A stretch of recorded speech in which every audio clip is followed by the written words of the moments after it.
Yo guys, what is up? I hope you're all doing great. So in today's video, we're gonna talk about differences between studying Mandarin Chinese in China and in Taiwan. So I've studied Chinese in Shanghai, but a friend of mine, Dimfi, went to both places. She went to Xiamen to study Chinese and she also been to Taipei. So I thought it would be interesting for me to sort of interview her to basically clear up any confusions and answer questions that you probably might have if you were about to make this choice. Before we jumped into it, if anyone out there actually watched my videos, you should get in the comment section who she looks like. I wonder if people would guess. So studying Chinese in Taiwan versus studying Chinese in China. So you've studied in Taipei, right? And then Xiamen. Yes. Did you study anywhere else? Well, I study in the Netherlands. I studied Chinese in Leiden University, and then I did an exchange and I went to Xiamen University and to NTNU in Taipei. So basically, why did you choose Taipei? I went to Xiamen in my second year, and I decided that I wanted to go either to China or to Taiwan for my third year, but I wanted to do it on a scholarship. So I had two options. Either you have a scholarship for China, but the people in my class that were going had very high grades. It was very competitive, and it was with the whole country could enter. Okay. But the scholarship for Taiwan was just for my school only, and I knew I had a better chance to go to Taiwan and get the scholarship. Also, I was in China before, and I really like it. It was so much fun, but I wanted to see how is it different? I've never been there before. Why not try that? I think it's easier to maybe get scholarships in Taiwan because there are less students choosing Taiwan. Because I'm thinking that maybe some people who are not also familiar with China, they think that maybe it's better to go to China and not to Taiwan. I don't know. Or Beijing or Shanghai, somewhere popular. I would imagine people choose. I think so too. Maybe, yeah, people are like, oh, Beijing or Shanghai, I really want to go there. I never thought of Taiwan before. For me, not so much. But I think it's more competitive really to go to China because more people enter. Yeah. There probably are more spots though if you go to China because it's so big. Yeah. There are so many cities you can go to. There's so many universities. So I think it's more competitive. Yeah, especially if you want to go to Beijing or Shanghai for sure. Yes. And I guess those are super popular. So the main question that I would have if I would want to study Chinese in Taiwan would be about the characters, because the characters are obviously different in Taiwan than in China. So in Taiwan, you use the traditional characters. And if you don't know much about traditional characters, they're crazy. Simplified characters. They're very beautiful though. Yeah, they are. But, I have a hard time learning simplified characters that you use in China. And then the traditional ones that you use in Hong Kong and Taiwan are insane. Were you not worried about that? I wasn't because I started writing Chinese in high school for 1 hour a week. So we used simplified. I was used to that. Then I went to university and they were like, no, you're going to do traditional. And I was like, oh, no. Traditional? I studied traditional. So for me, I went to China and I was like, yes, no more strokes. They're so much simpler. But then I went back to Taiwan, or not back to Taiwan. I went to Taiwan. Yeah. And I was like, okay, I can do this. I've seen this before, but you need to write it a couple more times to remember. And you get used to it. It's on every sign. It's on the streets. It's in your book. It's on TV. It's on YouTube. If you would have to say in percentage how much more time you have to spend or how much harder it is to learn traditional, what would you say? It's 20% more harder, or? I would say up to 40 maybe. It's okay, I need to put more effort into it, but it's not 60 where you're whoa, spending so much more time, so hard. I can't do this. I'm gonna give up. And I guess it's what you said, that you see it everywhere, right? Which must make it easier. Because you're immersed in the place you're in Taiwan, or in my case I was in Taipei.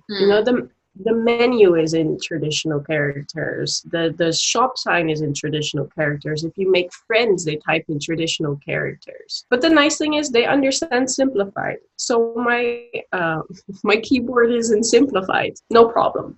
So I still use both actually. Yeah. Because when my friends talk to me, then I see traditional characters every day, but I type in simplified. What about the dialect, or if you're learning Mandarin in China and Taiwan, would you say there's any difference with the way people pronounce things or like with words in general? I think there is a difference because I was learning Chinese, but China has so many dialects, so many different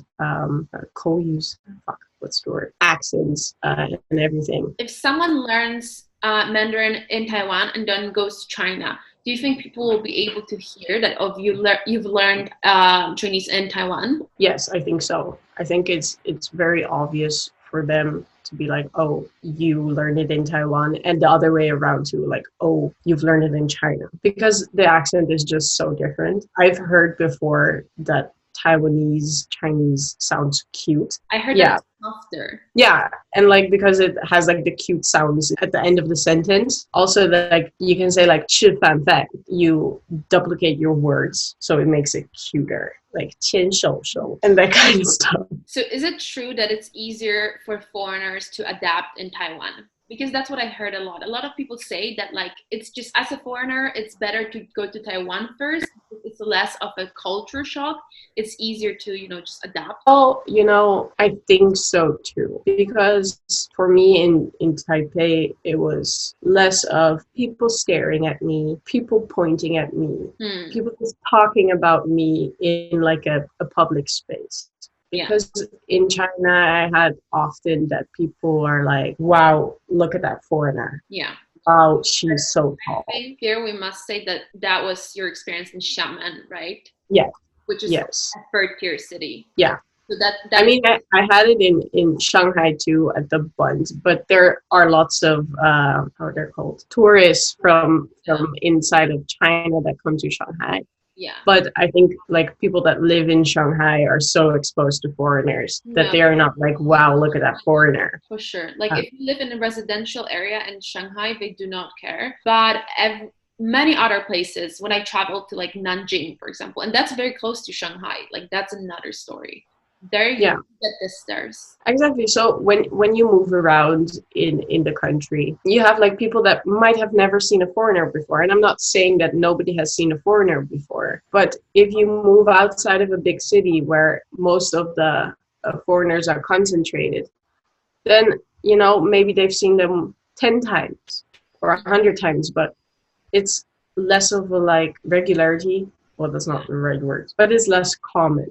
Yeah. So people will comment or they will come up to you. And that's what I had in Xiamen a lot. I went to the beach and people would come up to me to take a picture of me. That's like awkward at the beach, right? Yeah, with or without my consent. And I was like, or I went to a night market and these two eyes were like, wow, look at the foreigner. She's so white.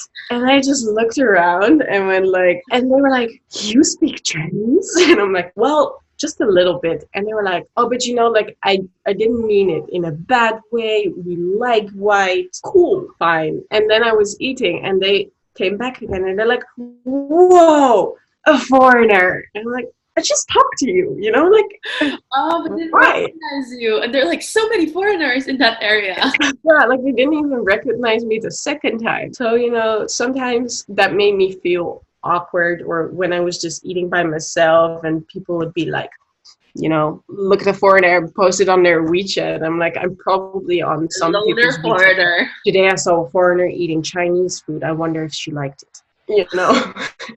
I do. Actually, I love Chinese food. But that doesn't really happen in Taipei, right? In Taipei, it doesn't. I've had it in the smaller areas that people are more like, oh, look, a foreigner. I was with a group of friends and we were eating a barbecue and this man was eating with his wife. And he would just take his phone and put it to his ear and was recording us eating. And that was super awkward.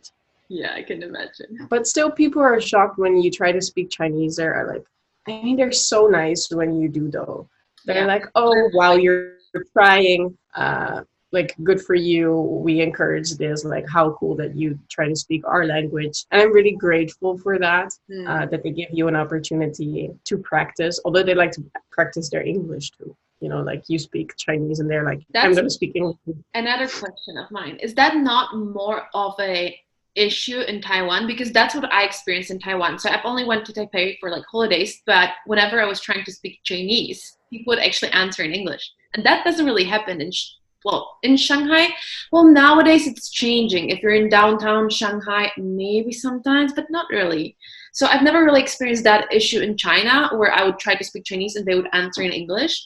But in Taiwan, I did. So would you say that it's like a common thing? I think it's a little bit more common. I think people there also really want to practice their English. I have had people come up to me and be like, can I be your language partner? Like, can I study English with you? And at the 7-Eleven or Family Mart, you're like, oh, can I get this? And they're like, of course you can in English. And it's like, oh, it's 40 NTD. I'm like, oh, but I really want to practice my Chinese, so I'll just be speaking Chinese and they will be speaking English.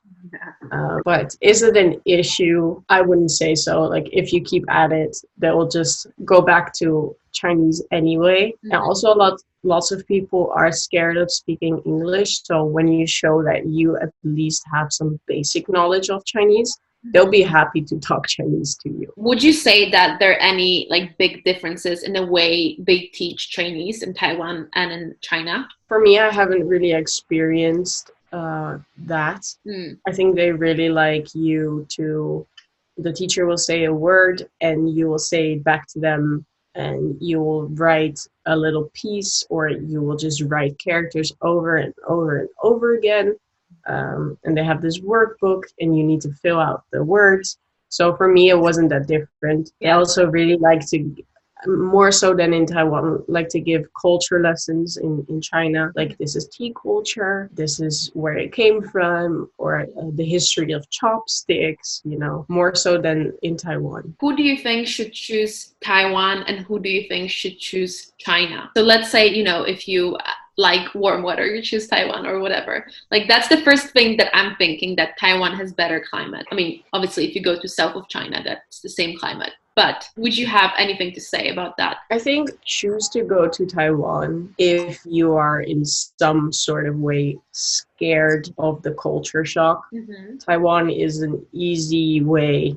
It has a lot of Japanese influence. It's less loud. It's more regulated in the way that everything is on time. Everything is clean. If you've never been to Taiwan but have been to China and want to experience something different, go to Taiwan. And the other way around, if you've always been to Taiwan but want to try something else, go to China. Yeah, I think Taiwan or Taipei is a good option for people who like bigger cities also, but are too intimidated or just don't like huge cities like, Beijing, Shanghai, or so many other cities in China, really, Shenzhen, Chengdu, Chongqing. Like, these cities are just freaking gigantic, and Taipei is not, right? Taipei, for the cities in the Netherlands, it's big. It's a few million still. It's not as ginormous as Shanghai, but it's still big, but everyone knows each other, and that's fun. Like, you can meet someone in the subway that you saw before in a bar,